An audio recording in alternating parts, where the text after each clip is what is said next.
안녕하십니까. 손자병법에 지피지기면 백전 불패라 이런 말이 있습니다. 이것은 누구나 아시겠지만은 지피지기하면 백전백승한다 이런 뜻이죠. 어떠한 대치 국면에 있을 때 상대방 수장의 운세를 100% 파악해서 손바닥 들여다보듯이 보고 활용을 할 수 있다면 전략을 수립하는데 유리한 고지를 선점할 수 있는 강력한 무기가 될 수가 있습니다.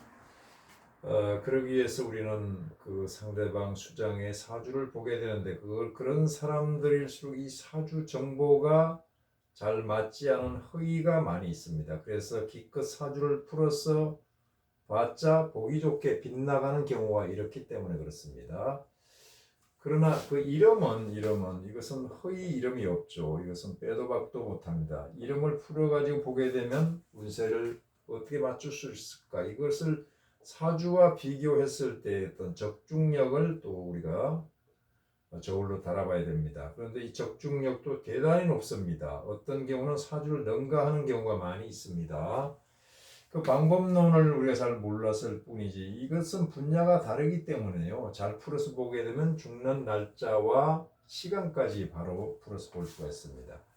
기존 장명에서는 우리가 수리를 가지고 통솔격, 지목격, 발정격, 공명격 이렇게 이름을 짓습니다. 이것은 누구나 이렇게 하는데요. 이거 가지고서 그 사람의 운세를 푼다는 것은 지극히 힘들죠. 구체적인 운세는 이 수리에서 뽑아서 육효기를 세워서 보면 보다 자세한 내용을 알아볼 수가 있습니다. 지난 영상에서 이 김정은의 이복 형제인 김정남의 이름을 풀어가지고 죽는 시기와 날짜, 시간까지 정확히 예측이 가능했고 또 그 계에서 형제에게 위해를 당한다는 것을 그대로 보여줬습니다. 또 그 김정은의 옛 본명은 김정운이었습니다. 이것은 뭐 제가 특별히 안 게 아니고 신문지상에 그렇게 나왔습니다. 제가 기억을 하고 있기 때문에 그렇습니다. 이 구렁문자는 이름에 쓰지 않는 불용문자라고 그랬죠. 그 다음에 이것은 12액이고 성의 8액을 합치면 20수가 나오는데 20수는 이게 험한격이라고 그랬잖아요. 험한격이라 이름에 쓰지 않는다.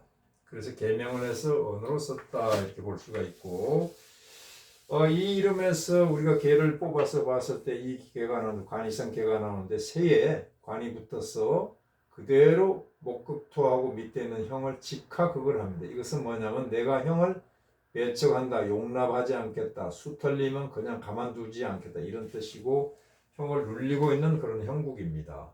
자, 이것을 가지고 남과 북이 대치 상태에 있는 그런 현실을 놓고 우리가 전략적인 통변을 해보겠습니다. 이 개의 주인은 여기에 해당되니까 여기가 북측에 해당이 된다 이렇게 보고요. 여기는 남이니까 우리 대한민국이다 이렇게 보고 자세히 보게 되면 인과 신이 충원하고 있습니다. 인신 충원하면서 팽팽한 대결 국면을 그대로 보여주고 있죠. 그런데 이는 목이고 신은 금입니다. 금목 충원하게 되면 목이 깨집니다. 대부분의 경우. 그래서 현실적으로는 전공법을 써가지고는 안 되는 걸로 나오는 거죠. 그래서 궁여지책으로 나온 게 기공법을 씁니다. 목생화에서 오화로 인해서 화급금을 하게 만드는 거죠. 이 오화가 뭐냐면은 바로 비대칭 전략인 핵에 해당이 되는 겁니다. 그러나 이 오화가 그대로 금을 때리지 못합니다. 왜? 횟수로 인해서 횟수가 물인데 회두극을 하고 있습니다. 물이 불을 끄고 있으니까 그냥 얼음장만 놓는 목청만 큰 그런 형국입니다.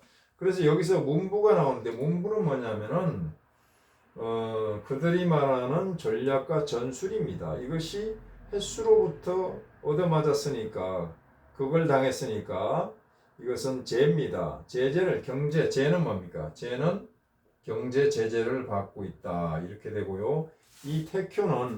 이효는 또 택효도 되지만은 전체적인 어떤 그 시국점을 볼 때 시국 통변을 할 때는 여기가 백성효가 됩니다. 백성의 삶이 굉장히 힘든다는 것을 그대로 보여주고 있습니다. 자, 이런 맥락에서 우리가 그림을 그대로 보듯이 육효 통변을 할 수가 있는데 신축년인 올해는 어떨까요? 그러면 이 축토 지지를 봐야 돼. 축토는 태세죠, 태세. 태세는 하늘의 에너지다. 이렇게 보시면 됩니다. 자, 여기서 토생금 하니까 신금이 힘을 받았죠. 임목은 힘이 없습니다. 그 다음에 오화도 힘이 없습니다. 그래서 소리만 요란하지 별일 없다. 그러나 이민년 내년으로 바뀌게 되면 양상이 달라집니다. 조금 걱정스러운데 뭐 크게 걱정 안 해도 될 것이 이 개만 가지고 모든 게 다 결정이 되는 건 아닌데 참고 삼아서 보시기 바라고 또 어떤 면에서는 재미삼아 보시기 바랍니다. 임목이 들어오면 인신충을 하게 되죠. 인신충을 하게 됩니다. 그 다음에 임목이 그대로 나타났으니까 에너지가 저쪽으로 이동을 했습니다. 이쪽은 여기가 세라고 하니까 세파가 되는 거죠. 세파. 세파가 됐습니다. 세파. 세파가 되어 있는 그런 형국입니다. 그런데도 이 임목은 오화를 생해줍니다. 그럼 오화가 원래 동해인데 그대로 와서 화갑금을 할 것인데 횟수로 인해서 걸림돌 횟수로 인해서 해두국을 당해서 못하고 있는 상황입니다. 그런데 자세히 보게 되면 임목과 횟수가 합의돼 가지고 횟수의 작동을 멈춰버리면 임목이 그대로 그걸 하는 거죠. 자, 그렇다면 그 시기가 언제냐 이걸 보는데 내년 입춘이 지나면 인월달, 정월달인데 양력으로 2월이 되죠. 우리 선거가 대선이 있는 시기인데 이때가 중요한 포인트가 됩니다. 이때 가서 어떤 일이 나타난다. 좀 그 불장난을 할 그런 가능성이 높다 이렇게 보여지고요. 사화로 가게 되면 4월달인데 이것은 양력으로 5월에 해당이 됩니다. 5월. 이것은 왜 이 포인트를 잡았냐면은 사화가 횟수를 충해서 빗장을 풀어버립니다. 그러면 5화와 4화가 합세를 해서 신금을 공격을 하게 되죠. 그 다음에 임목은 또 인신충을 해가지고 신금이 세파를 당했다고 그랬죠. 그러니까 하나, 둘, 셋 이렇게 공격을 당하는 협공을 당하는 그런 형국이 되어 있습니다. 자, 그런데다가 이 사화는 뭡니까? 인하고 원래는 인하고 신이 있는데 사화가 들어오면 사명살이 돼버려요. 사명살이 구비가 됩니다. 이것을 우리가 허일대용이라고 합니다. 허일. 비어있는 글자가 들어오는 날이나 시기를 기다려서 그때를 활용한다. 그런데 이것은 어떤 일에 응사가 나타나는 응기다 이렇게 보시면 됩니다. 우리가 삼합에서 한 글자가 빠졌을 때 나머지 글자가 들어왔을 때 삼합이 동해가지고 삼합에 대한 일이 나타나고요. 어디를 가서 극하든지 생하든지 이런 일이 있었다 이겁니다. 이것을 허일대용법이다 이렇게 본다 이겁니다. 그 다음에 또 한 달이 남아있는데 이게 뭐냐 5월달입니다. 5월달은 뭡니까? 6월이죠. 5월은 직접적으로 오화가 들어와서 그걸 하는 그런 형국이죠. 그래서 이런 포인트가 있는데 이민년이 경인년의 인자가 그대로 들어와서 우리나라에 조금 어떤 커다란 변화가 있지 않을까 예고되어 있는데 안보의 시계가 우리에게 유리하게 돌아간다고는 전혀 볼 수 없는 그런 통변이 나왔습니다.